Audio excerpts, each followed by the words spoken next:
obboleessi keenya akkuma reefu dubbannetti aliyaanitti Oromoo falmaatiiti.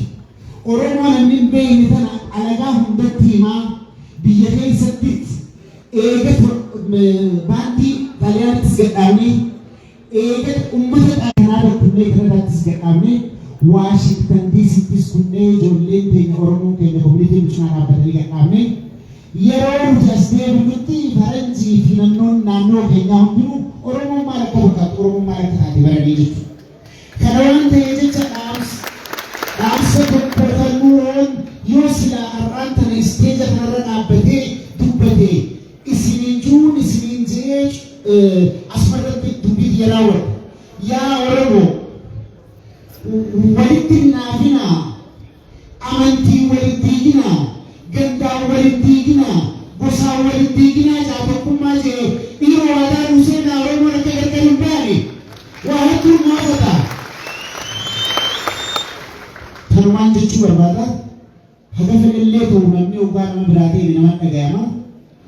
Ammoo akkuma reefu na dura dubbatametti nuuhoon hin duune nuuhoo meeqaa waqaalee kutee nullee nu booda ijoolleen qaruuteen artistoonni Oromoo dhufanii hojiin teenya har'allee yoo isheenaan qabnu jechuudha. Oromoo jiraadhaa, Oromoo wal jabeeffadhaa, Oromoo wal qabaadhaa, sabaa fi sablammoota biraatis kabajaa biyya kana keessatti nagaa jiraannaa jechuudha. Tanumaan barbaadaa galfama.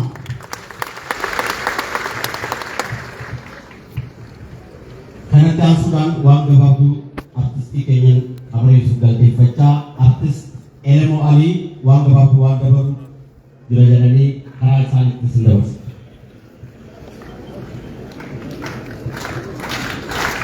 Shana akka fuulee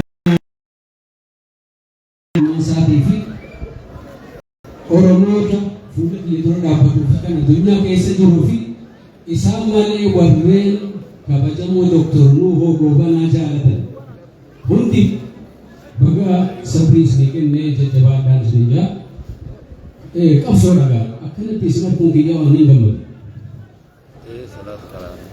Nuuhoon ammaa miti gaafa Oromoon nuti Oromoo jettu waan xiqqoo ture. Isaan keessaanis akka waan ilaatti isaan waliin ture jechuudha. Bara kana miti 77 gaafa Jibuutiin bilisummaa argattu nuti Oromoon haqi xiqqoon achi jiru warra qoodarraa fudhatee baga gammaddan jedhama. Mootummaan Jibuutii Hassan Guulee ol baheeti akka nuti bilisummaa fudhanne kanatti isinis gaaf tokko jedhe jechuudha. Oromoonis gaaf tokko mirga keessan hirkatanii jira jechuudha.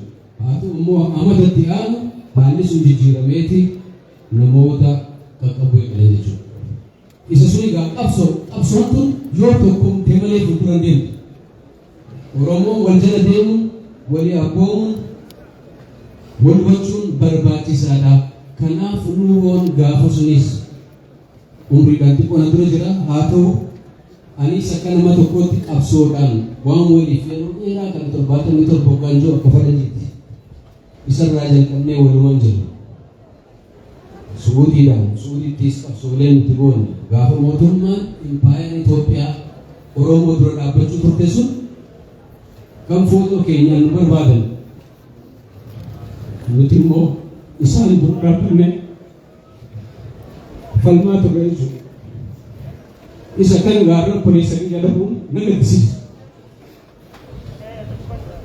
Isa immoo irraanfachuu mootummaan isaa taatu uummanni Oromootis haa ta'u qabsaawaa gaafa humaan jirre akkasitti ifaajjee guddaa kana godhe irraanfannee akkanatti kumaatamaan irra wanni keenya kunillee haala gammachiisu malee keessa immoo na gaddisiisa.